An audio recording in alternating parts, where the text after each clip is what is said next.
Pemirsa, gas air mata yang ditembakkan polisi dalam tragedi di Stadion Kanjuruhan Kepanjen Malang diduga menjadi pemicu banyaknya korban jiwa. Dampak tembakan gas air mata tersebut bahkan masih dirasakan supporter Aremania yang terpakar.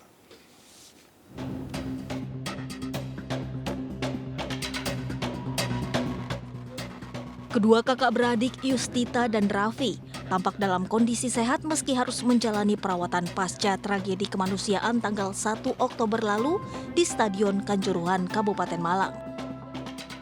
Yustita dan Raffi adalah supporter Aremania yang berhasil selamat dalam kerusuhan yang menewaskan 131 supporter yang 2 diantaranya adalah anggota polisi. Namun hingga sepekan pasca kerusuhan dalam pertandingan Arema melawan Persebaya, kedua mata Raffi masih merah. Menurut dokter Rumah Sakit Saiful Anwar Malang, penyebabnya adalah paparan gas air mata yang ditembakkan oleh polisi. Mata perih, sesak nafas, terus badan sakit semua, jatuh itu. Saat ini Mas, yang dirasakan Mas Raffi dengan Saat kondisi ini mata saya penglihatannya normal. Selain Raffi, kakak kandungnya Yustita Nur Aini juga menjadi korban. Yustita lolos dari maut meski sempat terhimpit dan terinjak-injak penonton lain di gate 13, lokasi pintu keluar yang banyak jatuh korban jiwa. Soalnya gas air mata itu ditembak di tribun. Terus sama saudaraku saya ditarik, terus mau ke pintu keluar itu masih bisa. saat ditembakkan gas air mata, apakah ada kericuhan di situ misalnya lempar-lempar? Nggak ada. Sama sekali tidak ada. Nggak ada Jadi sama tiba-tiba sekali. Iya, tiba-tiba langsung ditembak, nggak tahu apa ricunya, nggak ada ricu. Sutrisno, ayah kandung Yustita dan Raffi, bersyukur kedua anaknya selamat meski kini harus berobat jalan. Kini Yustita dan Raffi mengaku trauma menyaksikan pertandingan sepak bola secara langsung. Dari Malang, Jawa Timur, Maria Elizabeth dan Freddy Iswanto, iNews melaporkan.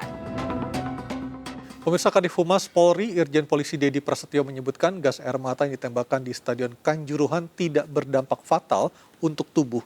Dedi juga menjelaskan gas air mata kadaluarsa, kandungan yang di dalamnya akan menurun.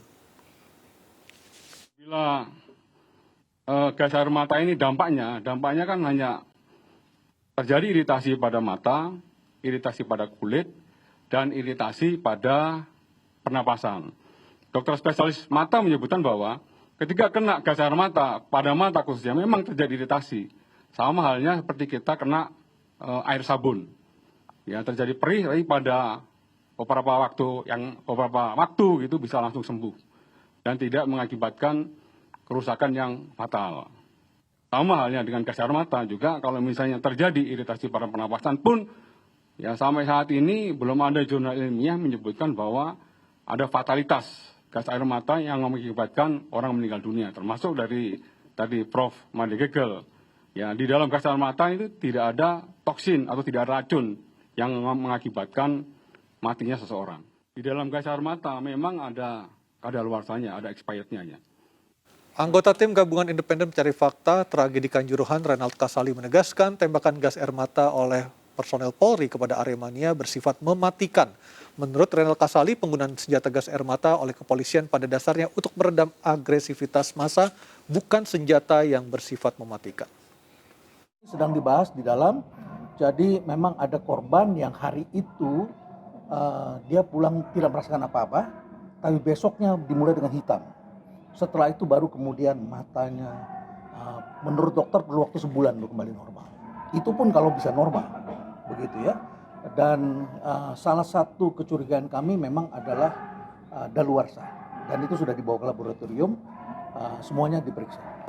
Itu adalah penyimpangan, tentu itu adalah pelanggaran.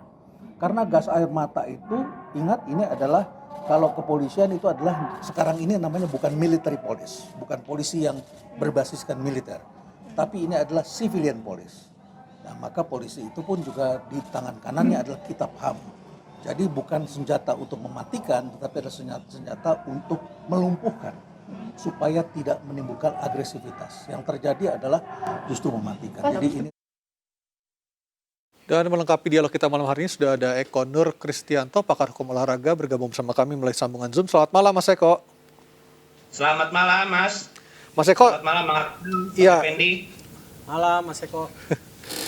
Di petisi online sudah ada 43.000 masyarakat yang meminta Ketua Umum PSSI Iwan Bule untuk mundur dari jabatannya. Tetapi kalau kita melihat dari kacamata hukum, adakah pasal-pasal yang bisa membuat Ketua Umum PSSI harus mundur meletakkan jabatannya akibat tragedi di Kanjuruhan ini? Ya, jadi ada di statuta itu kan bahwa ketidaklayakan memimpin organisasi itu kan tentang pidana ya. Ada pasal-pasal kriminal, tapi kan ini enggak, tersangka pun tidak gitu. Jadi netizen saya pikir perlu juga ini ya membedakan yang namanya ranah hukum, sanksi dan juga tentang etika dan moral. Kalau yang namanya mundur itu kan tentang etika dan moral saja gitu. Ya. Jadi standarnya memang banyak yang merujukan di Eropa, di Jepang gitu. Ya, tapi ini kan konteksnya Indonesia gitu. Jangankan dalam hal PSSI, pejabat publik yang jelas-jelas kesehariannya pakai APBN aja kayaknya susah di kita gitu kan ya. Susah di kita. Jadi saya sepakat bahwa perlu ada yang bertanggung jawab gitu ya. Tapi bukan berarti ketika petisi sekian puluh ribu maka otomatis itu adalah sanksi. Sanksi sosial, iya. Dan pasti jadi pikiran sehari-hari gitu ya. Kalau orangnya masih punya rasa malu, iya. Tapi tidak serta-merta terjadi suksesi di PSSI gitu. Baik, ada aturan PSSI yang selama ini menjadi tameng bagi PSSI untuk tidak bisa dituntut akibat terjadi kerusuhan. Itu ada di peraturan PSSI. Sementara ada aturan-aturan KUHP misalnya seperti itu. Bukankah ini juga bisa dipakai sebagai bahan bagi aparat keamanan untuk menjatuhkan sanksi kepada personal maupun sebagai lembaga untuk PSSI sendiri, Mas Eko? Iya betul bisa ya. Jadi pasal yang dimaksud tuh yang melepaskan PSSI dari segala tuntutan kalau nggak ada apa-apa itu kan aturan komunitas, aturan yang mereka buat sendiri gitu ya. Sedangkan dalam konteks penegakan hukum, kepolisian acuannya adalah hukum nasional gitu. Makanya ini kasus kan terus dikembangkan ya, masih terus dikembangkan, masih terus bisa bertambah tersangka gitu. Jadi kita lihat saja nanti di pihak kepolisian. Dan jangan lupa juga selain KUHP ya, ada juga undang-undang yang bersinggungan nih dengan kejadian kemarin. Yaitu Undang-Undang Keolahragaan. Undang-Undang SKN ya, nomor 11 tahun 2022 ya. Nah ini keliru nih, media banyak yang mengatakan ini SKN. Ternyata? Kalau SKN itu kan Sistem Keolahragaan Nasional, itu nomor 3 tahun 2005. Di undang-undang yang baru namanya cuma Undang-Undang Keolahragaan, tidak pakai sistem dan tidak pakai nasional. Baik. Jadi Undang-Undang nomor 11 adalah Undang-Undang Keolahragaan, udah itu aja. Artinya Undang-Undang nomor 11 tahun 2022 tentang keolahragaan, seperti itu ya? Iya. Oke. Jadi bukan SKN. Saya kemarin baca lihat media online semua mengatakan tentang SKN. Baik. Jadi nomenklaturnya sudah berubah. Nah, ini juga disebutkan ya. Ada pasal bahwa supporter itu harus mendapatkan jaminan keamanan keselamatan ya. Itu di pasal 54 dan pasal 52. Pasal 52 mengatakan bahwa setiap penyelenggara event olahraga itu harus memenuhi standar tertentu ya. Standar teknis pertandingan termasuk juga standar keamanan. Ini tewas ratusan orang, standar apa yang mereka penuhi kan? Nggak ada sama sekali. Baik. Mas Akmal, besok Anda ketemu PSSI rencananya. Tadi kalau kita melihat perspektif hukum yang disampaikan oleh Mas Eko, sebenarnya kalau kita mau melihat dengan pasal-pasal yang ada, pasal nasional, bukan aturan organisasi, ini sebenarnya bukan hal yang sulit juga untuk menjerat orang-orang di PSSI untuk ditarik kerana hukum. Ya. Apakah ini akan menjadi concern Anda juga ketika bertemu dengan PSSI besok? Ya, yang pasti kita ketemu PSSI untuk mengkonfrontasi atau kemudian mengkonfirmasi kejadian-kejadian yang kita temukan di lapangan. Misalnya terkait apakah PSSI abai dalam memberikan atau mensosialisasikan FIFA Safety and Security Stadium.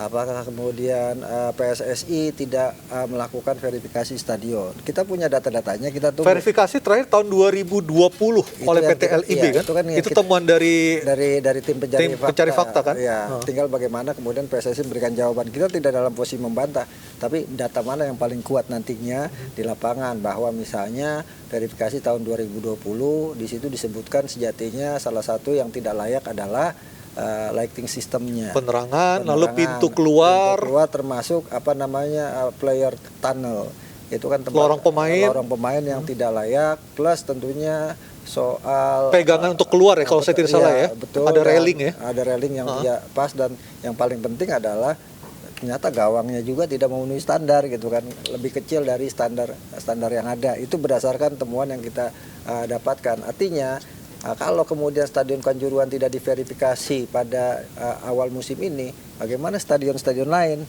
itu kan saling merembet karena harusnya semua stadion diverifikasi oleh PSSI lewat komite verifikasinya atau komite lisensinya untuk menentukan layak tidak layak, untuk menentukan di mana yang harus dibenahi dan diperbaiki sehingga kemudian stadion ini memang benar-benar layak untuk menggelar pertandingan. Nah, kita juga menemukan catatan bahwa Stadion Kanjuruhan ternyata tidak layak untuk high risk match. Artinya pertandingan-pertandingan dengan rivalitas tinggi itu nggak cocok ya? Tidak cocok, termasuk Tidak cocok itu karena apa? Karena kondisi lingkungan sekitar stadion atau misalnya jarak antara tribun dengan lapangan atau seperti apa? Ya, banyak hal, termasuk salah satunya adalah soal itu ada keamanan pemain yang kurang memungkinkan, kemudian juga pintu keluar masuknya yang banyak yang rusak tapi belum dibenahi. Artinya ini terusnya tidak adanya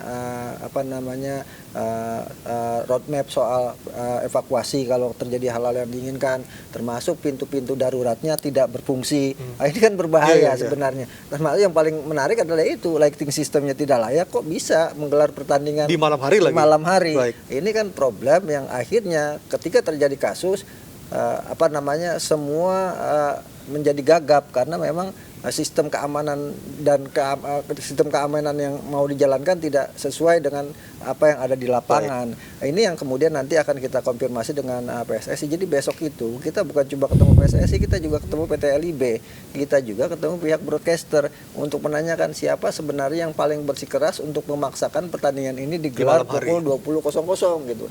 Kalau kemudian misalnya ditemukan hal-hal yang melanggar hukum, maka akan kita dorong ke sana. Apakah ini hukumnya hukum perdata, apakah ini hukum perdana, atau ternyata hanya hukum football family, atau hanya hukum etika, hanya sifatnya etika. Nah, ini yang kemudian nanti mungkin menjadi salah satu rekomendasi yang akan dikeluarkan. Baik.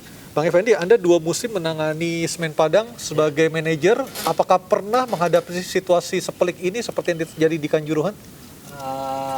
Sebenarnya setiap stadion itu hampir sama aja sih. Pernah main di Kanjuruhan berarti ya?